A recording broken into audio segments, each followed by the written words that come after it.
I'm Rob McConnell, and welcome to the X Zone, a place where fact is fiction and fiction is reality. Today on the X Zone, the Roswell crash of 1947. In July of 1947, something crashed near the small town of Roswell, New Mexico. That something is believed to have been a flying saucer by millions of UFO enthusiasts around the world, headed by nuclear physicist Stanton Friedman. Now, Friedman has never seen any physical evidence of the alien craft or the remains of its alien occupants, but bases his belief on the stories that he has heard from locals and townspeople alike. According to the United States Air Force and other government agencies, the Roswell incident was not a crashed alien ship. Friedman and his followers insist to this very day that the governments of the world are covering up the fact that the aliens are here, and that the denial of the UFO crash at Roswell, New Mexico is proof of this global government cover-up. Join me, Rob McConnell, for another story from the world of the paranormal and the science of parapsychology when next we meet in the X Zone, the place where people dare to believe and dare to be heard. All Hit Radio.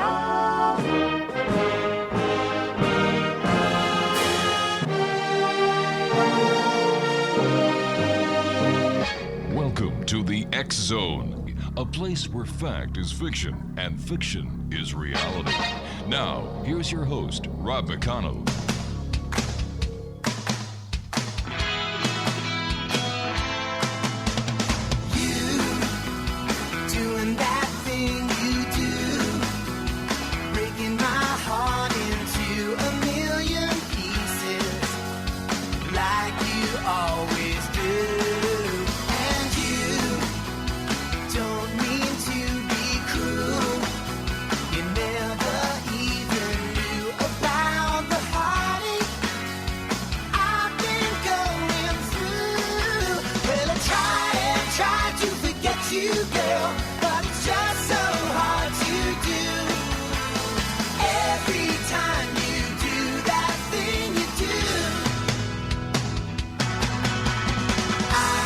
And welcome back to the X Zone, everyone. I am Rob McConnell, and for the next, 2 hours, I will be your host and your guide as together we cross the time-space continuum to this place that I call the X Zone. It's a place where people dare to believe and dare to be heard. It's a place where fact is fiction and fiction is reality. And the X Zone comes to you Monday through Friday from 10 p.m. Eastern until midnight right here from the studios of the X Zone Broadcast Network in St. Catharines, Ontario, Canada, and on your hometown radio, Classic 1220, streaming at classic1220.ca. If you'd like to send me an email, the email address is very, very simple, xzone at let me see it. Yeah, so easy, I forgot it. Actually, there's two of them, xzone at classic1220.ca and xzone at xzoneradiotv.com. X-Zone Nation, my first guest this hour is Marlene PELLICER, and we're going to be talking to Marlene about ghosts, the paranormal, and much more. And joining me now from Citra, Florida, is Marlene PELLICER. And Marlene, welcome back to the X-Zone. Great having you with us again. It is great to speak to you again. How are you doing? I'm doing very well, thank you. And you and I were talking before we went on air, and this is a very special holiday for you people down in the United States this weekend. Yes. This Monday is Memorial Day, which is memorial for the veterans of the United States Armed Forces. And of course, it's you get a day off. So, all right, let's be real about it. Yeah, and like we were saying, it's it's hot enough, so people are off to the beaches and things like that. So yeah. So to all our American friends down in the United States, from your friends up here in the United States, to all of those who have served in any branch of the military, thank you very much for your service, and we certainly appreciate it. Yeah. So what's new in the world of the paranormal, the strange, the weird, the bizarre? You know what? I wanted the last time we spoke, I probably don't remember because I know you speak to a lot of people, Rob, but one of the things that I wanted to, that I think people would find interesting is that, the paranormal stuff I had on one side as a paranormal investigator, but at one point I was a hypnotherapist for many years. And besides regular hypnotherapy, I used to have alternative hypnotherapy. And throughout the years, like on all things that you do, you get stories. And one of the very unusual things that it was like happenstance that people would contact me was because they had some type of cryptid encounter. All right. Okay. And at the beginning, how's this? At the beginning, how I was helping these people that contacted me was because they were really suffering from anxiety. Reality for them had kind of like tilted on its side for them, to the point that some of them were experiencing sleeping, fear of being out, anxiety. Even people that were not anxious to begin with, because they had had this experience that totally, that they couldn't somehow square in their head. And like, for example, I'm going to tell you the first story. This was back in, you know, early 2000s. I used to get a lot of emails. This is before so much of, we had so much of the how we have it now, as far as social media and people posting things. And Right.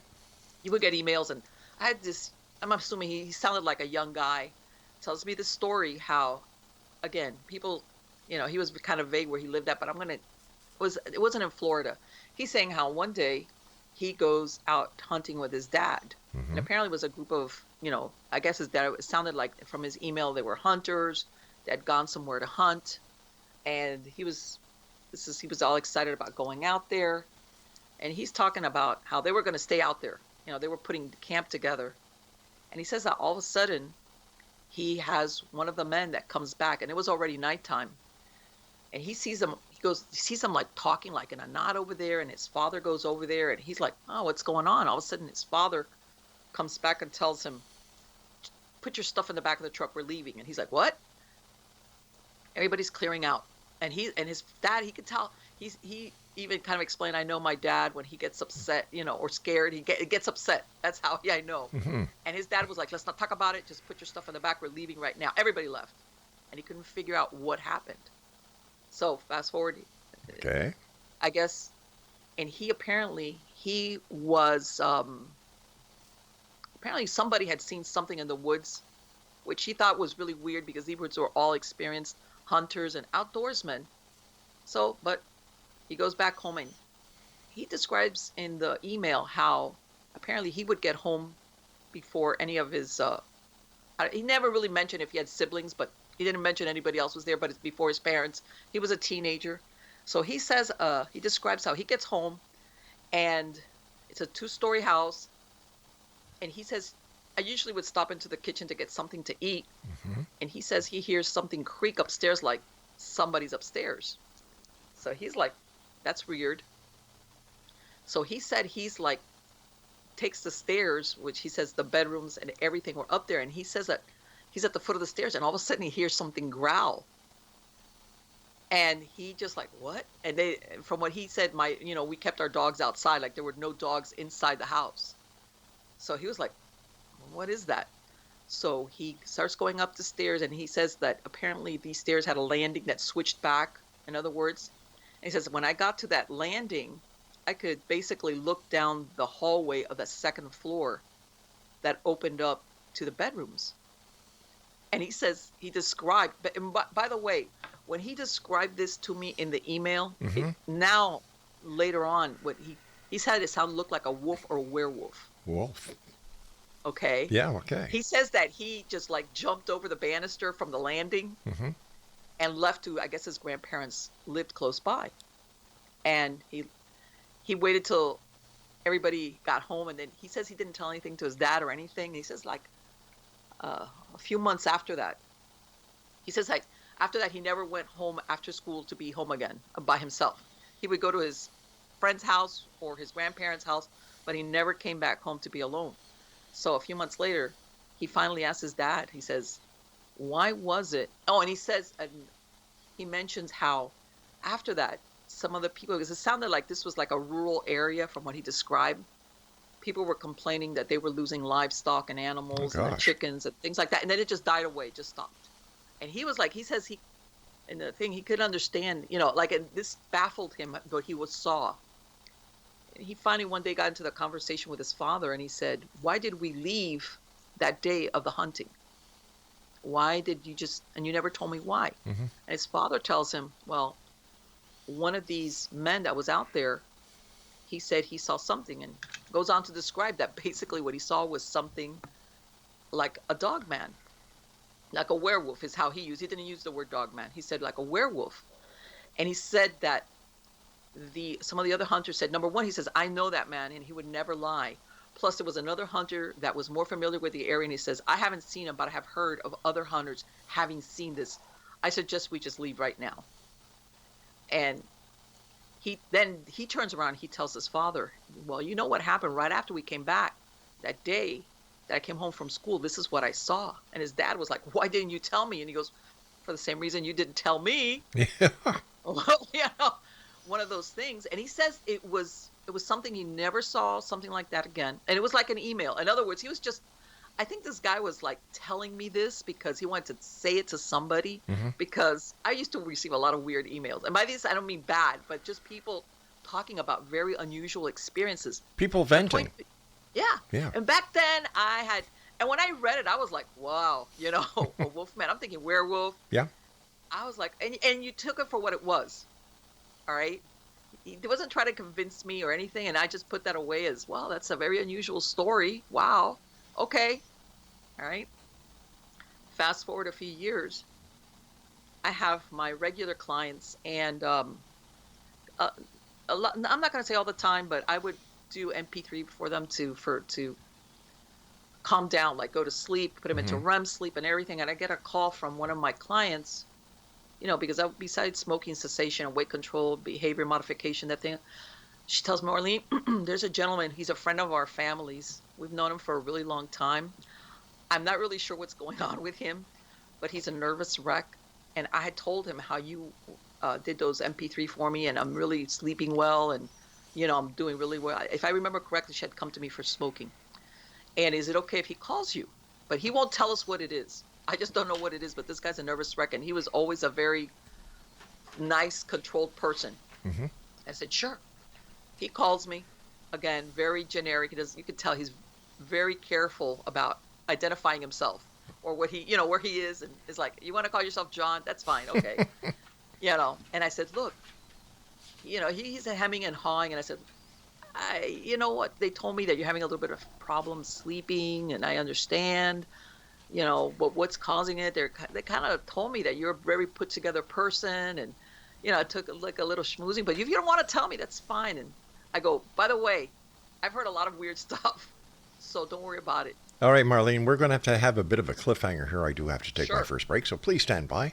Explanation, our guest this hour is Marlene PELLICER, and her website is miamighostchronicles.com. And Marlene and I will be back as we continue this investigation, this quest that we're on here in the X Zone. We're searching for answers, but we're also demanding the truth.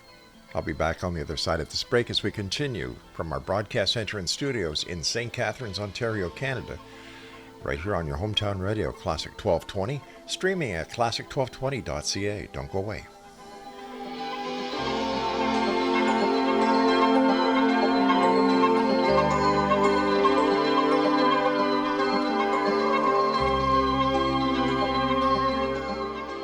Hello and welcome to the Mental Health Hotline. If you are obsessive compulsive, press 1 repeatedly. If you are codependent, ask someone to press 2 for you. If you have multiple personalities, press 3, 4, 5, and 6. If you are paranoid, we know what you are and what you want. Stay on the line and we'll trace your call. If you're delusional, press 7 and your call will be transferred to the mothership. If you are schizophrenic, listen carefully and a small voice will tell you which number to press. If you're depressive, it doesn't matter which number you press, no one will answer you.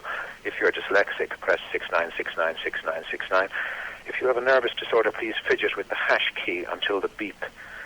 After the beep, please wait for the beep. If you have a short-term memory loss, please try your call again later. And if you have low self-esteem, hang up. All our operators are too busy to talk to you.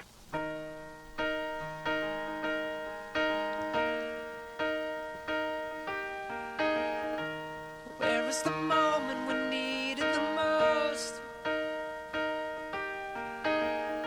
You kick up the leaves and the magic is lost. Tell me your blue skies fade to gray. Tell me your passion's gone away. And I don't need no carrying on. You stand in the line just to hit a new low.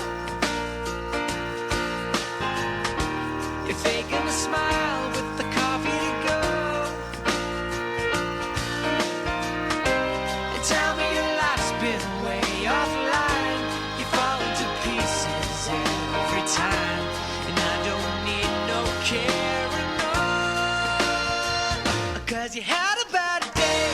You take one down, you sing a sad song just to turn it around. Hey, welcome back, everyone. Rob McConnell here. This is the X Zone, and you're listening to us on the X Zone Broadcast Network and your hometown radio, Classic 1220, streaming classic1220.ca. My guest this hour is Marlene PELLICER. She is a paranormal researcher, writer, hypnotherapist, and subconscious behaviorist. And if you'd like to get more information about Marlene, or maybe you'd like to contact her for a one-on-one consultation, her website is miamighostchronicles.com. All right, let's get back to the story that you were telling us before we had to take that last break. Okay, so here's this gentleman. You could tell he's being very vague, but at the same time, there's this, and I kind of like reassured him, look, I've heard different things, because you always, after a while, you know that people sometimes are afraid that you're going to laugh, or you're going to be like, are you crazy, or some one of those deals. And so finally, I kind of convinced him, and I guess I got a good recommendation from my other client. And he tells me, well, it was something I saw. And I said, what did you see? So he goes on to explain to me that he had been a security guard for many years. But he, the way he explained it was the company he worked for usually was doing security around like heavy equipment, or in when they were building, something, and they would leave construction, big construction things. So he tells me, very hesitatingly, by the way, so I'm gonna, I'm doing that kind of like the condensed version. Sure. How he's working, and he says one of the things was they would always put me at night because I wouldn't fall asleep. He says they and I think that's a lot of the people couldn't handle working overnights because they would fall asleep. And he said he had already gotten a rhythm to where it was fine for him to work at night. So he says how one day his boss comes up to him and goes, hey, we're going to switch you out from where you're at. We're going to put you at this other place. It's a construction site. They're building some housing out somewhere. He didn't give me a place, but, like it sounded like the edge of somewhere. And he was like, that's weird. Okay. And he says that from what he was explaining to me, where apparently they had their lockers and, where they would change out. And he says that he's in that locker later on, and he sees the guy that he knew was out there. He says, we weren't really friends. I knew who he was, and he knew me, but not really. But I knew he was the one out there. And he's like looking weird, and every once in a while glancing at me. And I'm thinking, this guy, maybe he got in trouble because he fell asleep. One of those deals. Because apparently they didn't need guards during the daytime while the construction was going on. It was at nighttime. Because he says, I ran into that. People get in trouble, they fall asleep, whatever. So he says he goes out there, and he was thinking, like I had nothing to do with that. So he says he says that what he did, he says it was a neighborhood, and he says they were just building at that point the models. They had paved the roads, but there were really no houses, and they were in the middle of putting together like 3 models. And he says we had a guard shack, and they have like we would drive there, and then they have like a golf cart, and he says, and off in the yard we had all the big construction that they were using and things like that, and they just didn't want anything taken. Sure. And he says, okay, fine. He's like, okay. And he says he just hangs out there, nothing. It's very quiet. He says it was like on the edge. It was like against the woods. So I assumed that from what he was telling me, it was like it wasn't like in the middle of the city, in other words. So finally he says that a couple of nights later, he sees where it was one of these neighborhoods where it's one way in, one way out, one road that takes you out, and hits about 2 or 3 in the morning, and he sees he says I could hear by the music that were playing was a bunch of teenagers or something, and he says that as soon as they saw him, they just turned around and he left, right? So he's like, okay, no big deal. And he said that I think it was around that time, that one time he would go around the models, and he had like he says it smelled like it was like a dead animal, and that's what he thought it was. He thought, well, something in the woods died. He says it smelled really bad. So the next day, the guy that used to work there comes up to him one day and tells him, because by the way, that's one of the things he told me, that they weren't carrying any firearms. They were like they were just patrolling there. This gentleman tells him, hey, by the way, do you got a gun? And he looked at him and he says, yeah, I do, but it's at home. He goes, well, if I were you, I would take that with me when I go out there. And he looked at the guy like, what's wrong with you? And he's thinking, is this guy like, was he weirding out because some teenagers were going to go in there? Maybe tag or, sure, some type of. He's like, all right, what's wrong with this guy? So he's like, no, all right, whatever.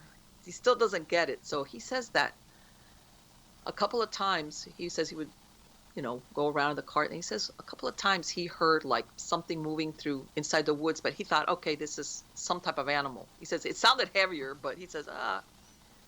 So then he started a couple of times. He says the yard where they were keeping the heavy equipment was like on the other side of this huge area, and it had those big lights that they put up on the posts. And he says like a couple of times he was at the shack, and he thought it looked like there was shadow movement over there. So he's thinking all these kids. So he says he rides over there and there's nothing there. That happened a couple of times. Then he starts saying he got a day later, he starts getting that weird feeling I'm being watched. And he's like, because he's out there, there's nobody out there. But he's like, this guy's gotten in my head, with telling me that thing about the gun. And I'm imagining stuff. So one day this was he tells me it's like about a week later that he's on to that job. Finally, he's thinking these kids trying to come in there and do some type of graffiti or something, because one of the times he's by the models and he hears that all around it was gravel. It was full of gravel, and he heard when somebody steps on gravel, that kind of the crunching scrapes. sound. Yeah. Yeah. Mm-hmm. So he's like, yeah, I'm going to catch these kids. They're thinking that. So he says that the way the models were, they had the walls built, they had trusses, but they had no windows. It was just the holes. It was the houses were just going up. So he says, I'm going to, so he says he leaves his little golf cart down the road with lights on, and he doubles back and he comes on foot into one of the models. And he says, I go in through the door that eventually goes into the garage area. All right. So he's like hearing a little bit of noise in there. He goes, I'm going to get him. So he says he's coming up, and you know how the garages, you have a door that leads usually from the garage into a kitchen area? Yeah, sure do. This is what he's describing. He had come in through what I guess would have been the side door. Well, it was an opening. So he's coming up, and he hears some type of noise, something going on in there. So he says, I come around the side, and he says, and from this doorway, I could look into what eventually would be the kitchen. And he says, and there was this big opening where I guess they were going to put in a big sliding glass door for, I guess, a family room area or something like that. And he says, I was looking, and he says, and he described what looked like a dog man, a werewolf. This is what he told me. You could tell when he told me this, he just stopped because he was waiting for me to go, what? Are you crazy? What are you talking about? And I said, really? And what else happened? And he goes, look, I'm really glad that I was standing up against the wall, because I'll be honest, I think I would have fallen down if I hadn't been leaning up against the wall, because he was trying to sneak up on what he thought were these kids in there. And he says he looked at it. It was facing outward. And he says it was very much like what you hear is what we now call dogmen, tall, bipedal, which is what wigged him out very badly later on, he told me, and very massive dog type of head. He says he couldn't really see anything as far as, he only saw it in profile once, but the heavy shoulders, the long arms, very humanoid, but with basically like a dog head on it, maybe 8 to 9 feet tall, more or less. He says it just was staring out the opening that eventually would be some type of sliding glass door, and then it just went off. It walked off. And he says, I didn't know what to do. He goes, Marlene, I was standing up against that wall because I think I would have fallen down, and I didn't know whether to leave or to stay. What was I going to do? He goes, I really don't know how long it was there, 15 minutes, 30, I don't know. And he says, at some point, I just said, well, and he just basically ran, got into the car. He says, I stayed in my guard shack for the rest of the night. He says the next morning, he says, I didn't even, I went home, and he says, I called out sick for 3 days. And I said, I can't, I'm going to lose my job. So he says he went back on the third day, and he tells his supervisor, look, I need to talk. And by the way, he tells me I wasn't sleeping. He says those days I wasn't going anywhere, I wasn't sleeping. So he goes in, he talks to his boss, and he says, look, I don't want to do this job anymore. I want you to put me back what I was doing before this. And he says that his boss looks at him and says, okay. He says later on, he says, at that point, I was like, oh, thank God. He says later on, I realized that's really weird that he didn't ask me why. why wouldn't you want to go back there? Is something wrong? He just said, okay, we'll put you back at what you were doing before. And then he fast forwards how ever since that had happened, and I want to say that maybe it had happened like 6 months before he contacted me. He says, I had never had any problems working by myself, working at night. I had done it for years. He says, I got to the point that if I was outside and I saw it, he says, and I didn't live in the woods. I lived like in a town. It was like an urban setting. If it was getting dark, I would make sure I would be inside. I couldn't sleep. This man's reality just went on its side. He could not cope with it. And because for him, and I told him, in other words, this man didn't sound like, in various times he assured me, I'm not crazy. By the way, I'm telling you, because he's trying to outguess what I'm thinking. Yes. As far as, is there something wrong with you? All right, Marlene, we have to take another break, so please stand by. Sure. This is a fascinating story. Exonation Marlene PELLICER is our guest, and her website is Are you ready, Exonation? MiamiGhostChronicles.com, and we'll both be back as we continue this fascinating story about a gentleman who's a security guard who has an encounter with a cryptid known as Dogman. This is the X-Zone. I'm Rob McConnell. We'll be back after this break. Don't go away. Stand in the line just to hit a new low. You're faking a smile with the coffee to go. I'm Rob McConnell, and welcome to the X-Zone, a place where fact is fiction and fiction is reality. Today on the X-Zone, the Great Lakes Triangle of North America.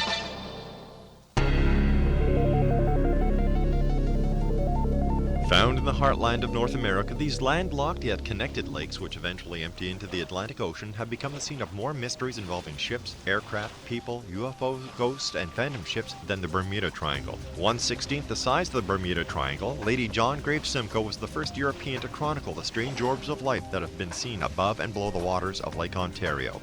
First Canadians tell of great cities which surrounded the Great Lakes where men flew without wings. The Great Lakes Triangle of North America, one of the world's greatest mysteries, right in our own backyard.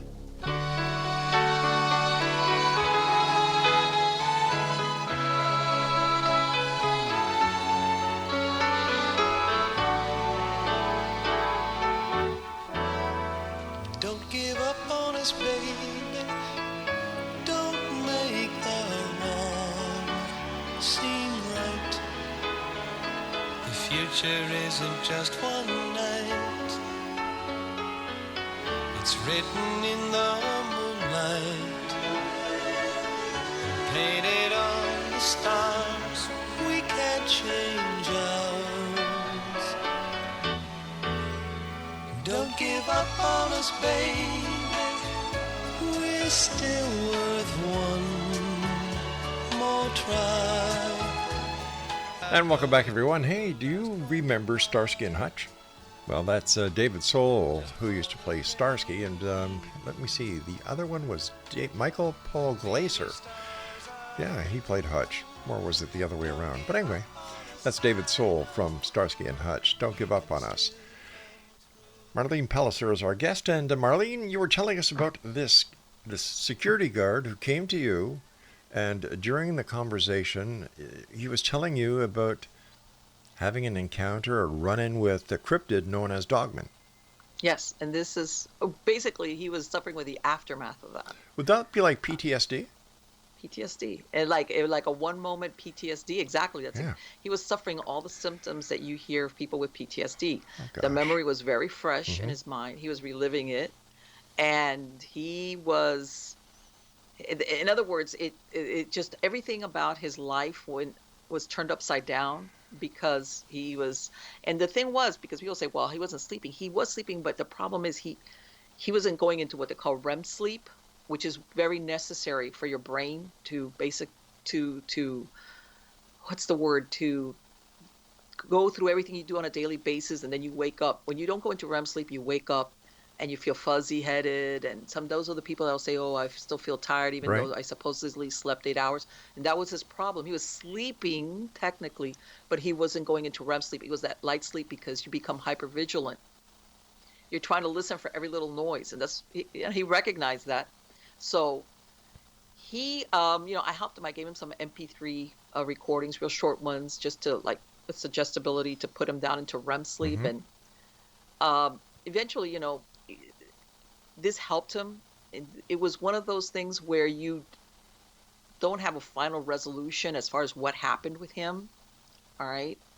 I think at this point, you could tell he's the kind of person speaking to him that he was, when somebody's very, I don't want to say rigid, but they're very down to earth. And then this happens, and this really shook him up because, like I said, I guess when you have that experience, you think, well, what else is out there that I think doesn't exist? And it does. So you're starting to question his own sanity, basically. Yes, in a way. But the thing is, I'm saying is like, and he sounded like, again, one of these, I don't want to say non-imaginative, but in a way, yeah. One of these people that was like very down to earth. His imagination was okay, but it wasn't like he was used to like, oh, I could, imagine that. It was like he knew what he had seen. Right. And lucky for him, that, and he always said, I always wondered why my boss never asked me why I didn't want to go back there. And he says, I think that other guy told him something, he saw something, or my boss heard something, and he didn't even bother to ask me why I changed my mind. Is it possible that, in the boss's opinion, he was such a good worker? I think that was it. And he didn't want to lose him. He didn't say like, well, why? And I need you there or something like that. And he says, and he says, I didn't want to know who they sent out there. I didn't want to like know anything else about that place, who was sent out there, nothing. He had enough. Didn't want to know. Yeah. No, and then, I lost touch with him because this was over the phone because he was out of state, and that was it.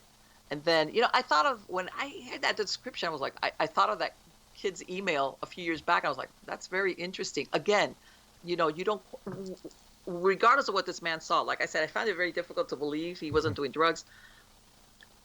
But it's like you believe him because he thought it was real. How's that? Yeah. And then fast forward one day, this is again, it's usually I get a call. This is this gentleman. He wasn't a recommendation. He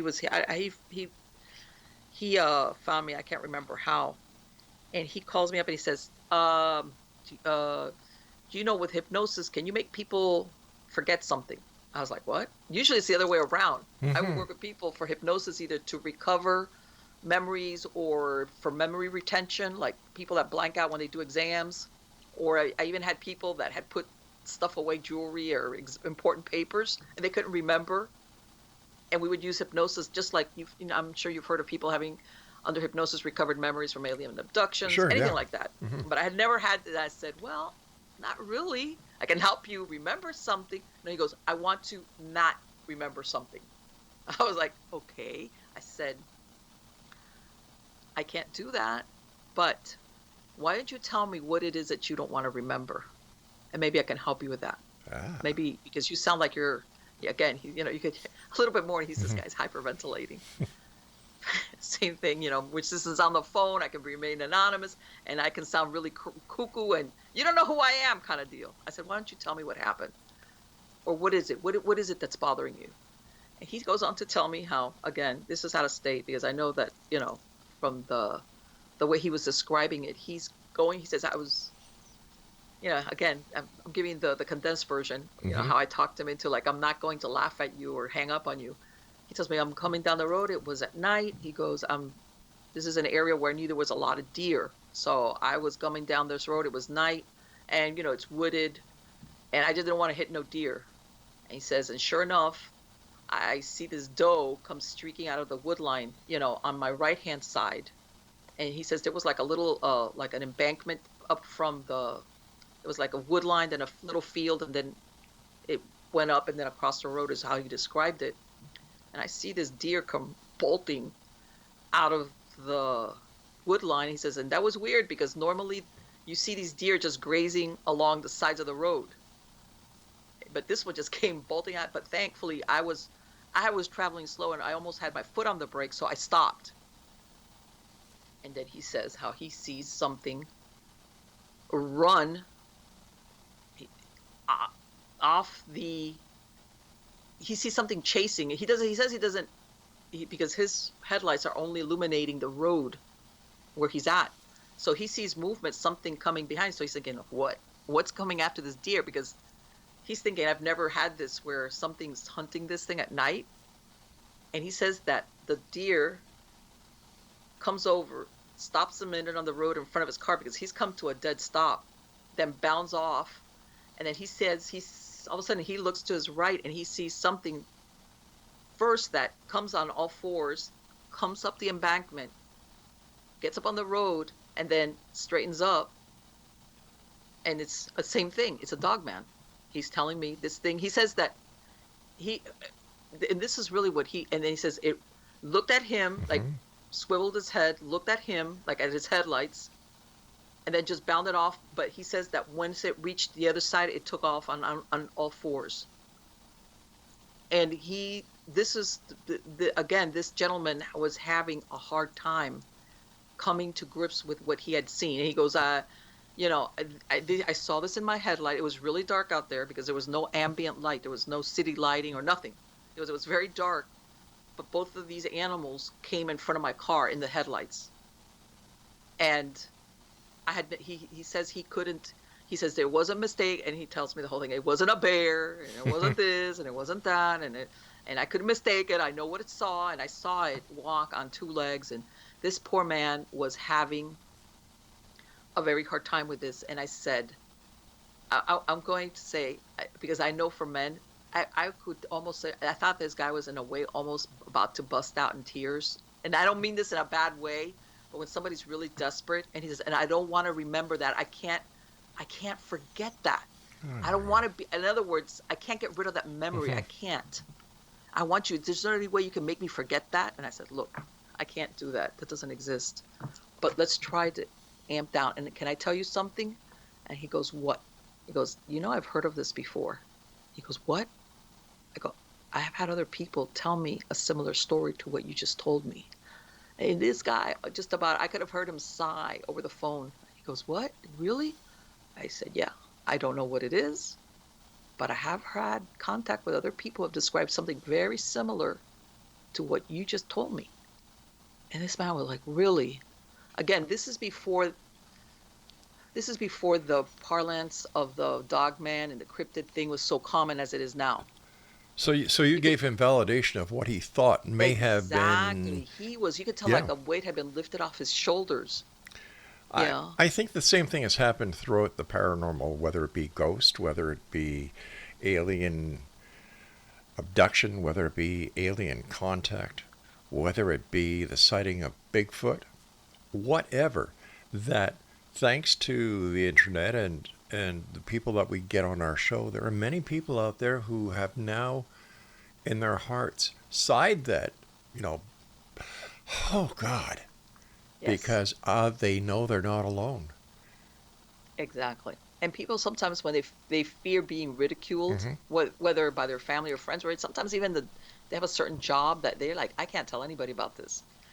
Either I'm going to get mocked, or they might even send a men in white for me, one of those deals, because it was so outside of it. And again, I worked with him a little while, and I got him, as far as this I want to say is the biggest problem for people that have these experiences, Rob. Besides their life, they have a problem, the anxiety that they can't sleep. Yeah. Their sleep is really poor, or they wake up every couple of hours. And what he was telling me is that every little noise he would hear in his house, he was like up. Like he says, I was like fully awake. And then he says, and then I couldn't fall back asleep. And I just kept replaying what I had seen over and over again. And every little thing I heard was that thing. And he says, he if I remember correctly, he said something, I even bought like extra deadbolts for my doors. Oh gosh. Even though the setting was totally different. All right, stand by, Marlene. You and I have to take our final break for this hour. And X-Zone Nation. This is the X-Zone. Marlene PELLICER is our special guest. And her website is www.miamighostchronicles.com. Marlene and I come back here in the X-Zone from our broadcast center and studios in St. Catharines, Ontario, Canada. And you're listening to us on your hometown radio, Classic 1220, streaming classic1220.ca. Lord knows we've come this far. Can't we stay the way we are? The angel and the dreamer, who sometimes plays a fool. Don't give up on us, I know.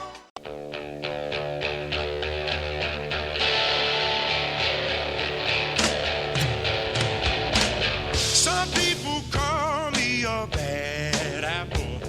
Well, I may be bruised, but I still taste sweet. Some people call me a bad apple, but I may be the sweetest apple on the tree. I've got the notion to tell you about my history, people. I've got the notion to tell you about how I came up in the world, yeah. Now look, I used to go to school and act a clown and fool, and I used to chase the ladies all around. Give me some. I used to spend my money and try at acting funny until I hit my nose on the ground. Some people call me a bad apple. And welcome back. That's David Wilcox, a Canadian artist who is here in St. Catharines a couple of months ago. Put on a great show. Wow. I remember that song way back when, talking about a bad apple. I think a number of those apples in that barrel were bad at one time or another. Exonation, Marlene PELLICER is our special guest. www.miamighostchronicles.com. And Marlene, how did you get into hypnosis? You know, you're an investigator, paranormal investigator, you're a writer. Yeah, it was one of those things. One thing has nothing to do with the other. Like, it was as a matter of fact, none of my clients ever knew that I was doing the paranormal, even though I did go into alternative things in as far as hypnosis. I never put I kept those things totally separate. But I've always been, because I consider myself a subconscious behaviorist. And when you study hypnosis, you understand very well how the subconscious really works, which is a lot of times it really dictates our behavior, despite what our logic tells us, that kind of thing. So I imagine being a hypnotherapist and a behavioral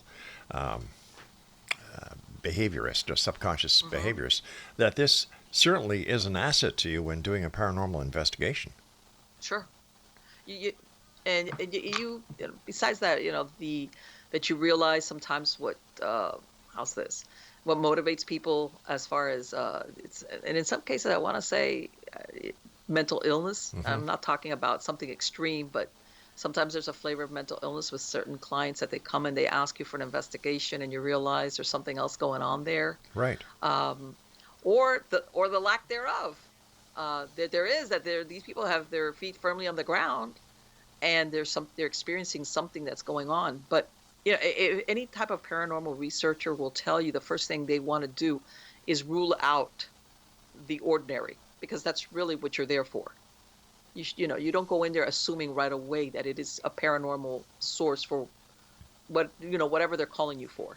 I'm talking here if you're going in for residential. This is different. Let's say if you go to one of these historic places that's got a reputation for being haunted, that's different. I'm talking about as far as when you're talking ordinary people that call you in because they're saying, look, I'm having these experiences or something's going on.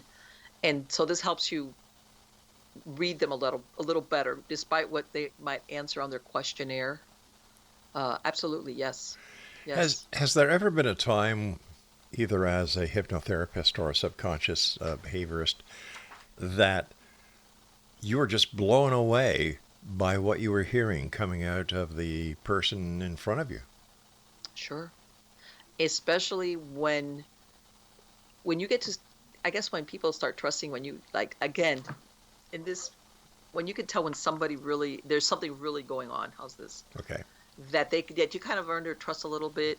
And then they start telling you stories that in some cases, some people have been, for lack of a better word, they're haunted. They have been having paranormal experiences of some type almost their whole lives.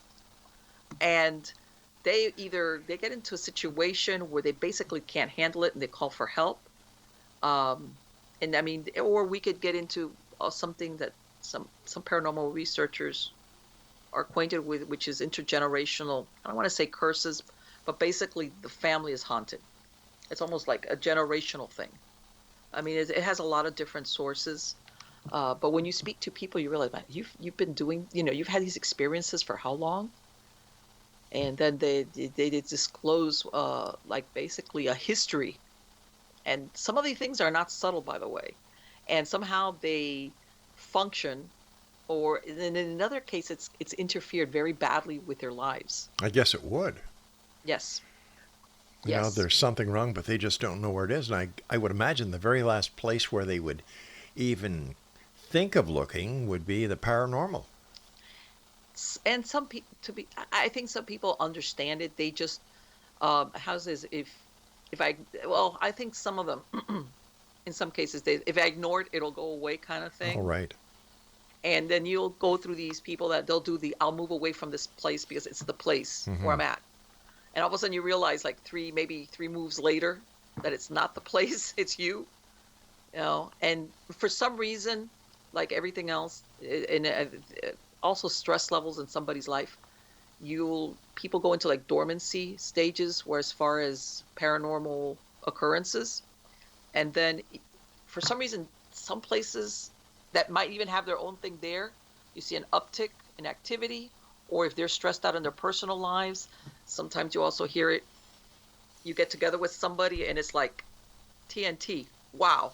Everything goes off scale because maybe the person they've hooked up has some type of spiritual turbulence that's walking with them. And then you got the recipe for a super amped up, and they'll tell you, I've had these things on and off for a while, but never like this. I said, okay, what happened? And, we try to trace it back to its point of origin. When you met this person, this, and that.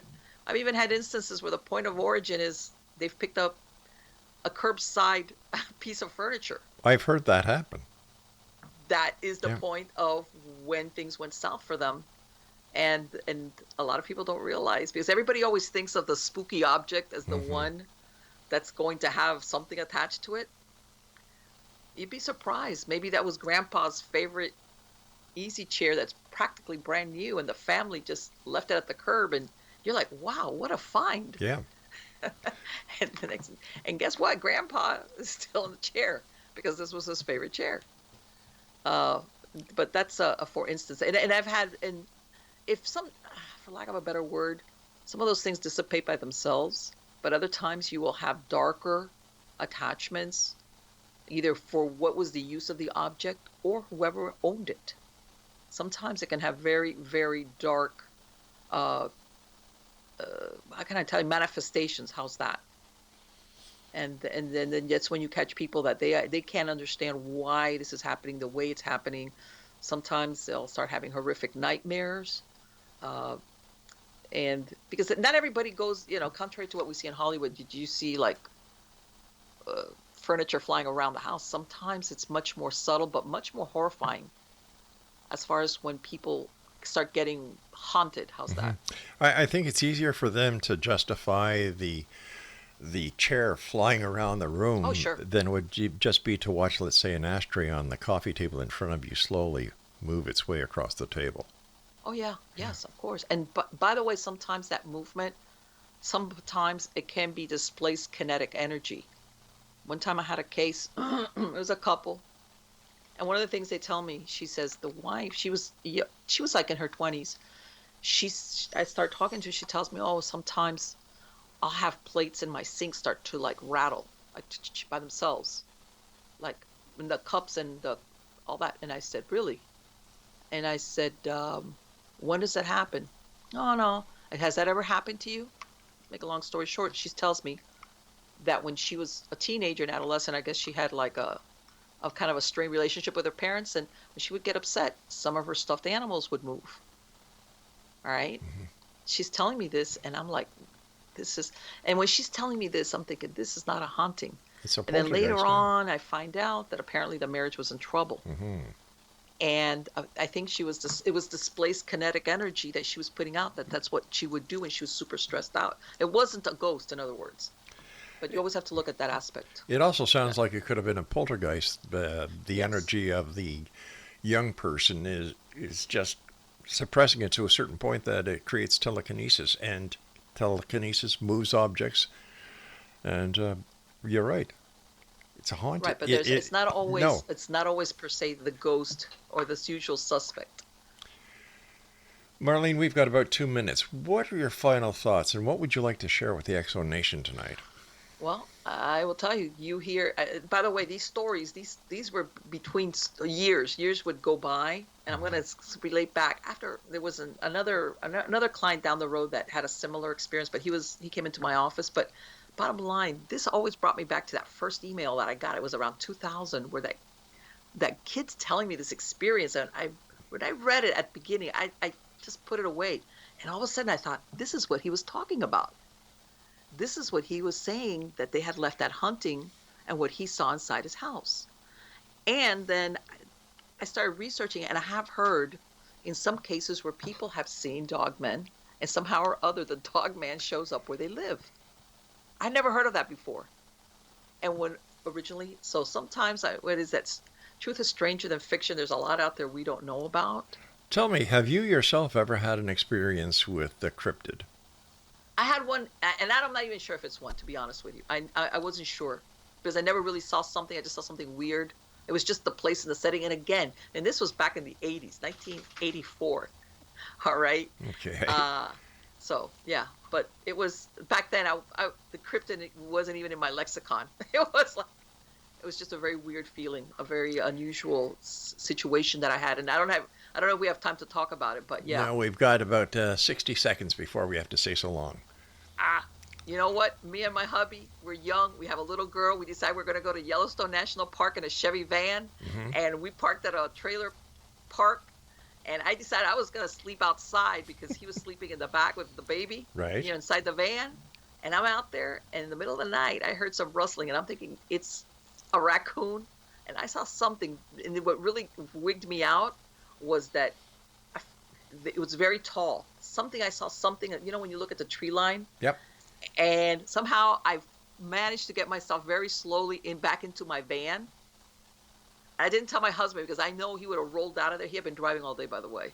And he probably would have knocked himself, and the baby was asleep next to him. And he was really mad when I told him the next day. But I went and I sat in the driver's chair, and I rolled up all the windows. I don't blame you. Yeah. So it was one of those things. I don't know exactly what it was. That's why I never say that it was per se a cryptid sighting or a Bigfoot sighting or anything. We had just gone into Colorado. All right. I hate to do this, Marlene. We're going to have to get you back on the show to talk some other great stories about the investigations that you've done, yes, and much more. So thank you very much for joining us. Exo Nation Marlene PELLICER has been our guest. And if you'd like to contact Marlene, her website is miamighostchronicles.com. I'll be back on the other side of this break as the X Zone continues with hour number 2 right here from our broadcast center and studios in St. Catharines, Ontario, Canada on the X Zone Broadcast Network, and you're listening to us on your hometown radio, Classic 1220, streaming classic1220.ca. How I came up in the world, yeah. Now look, I used to go to school and act a clown and fool, and I used to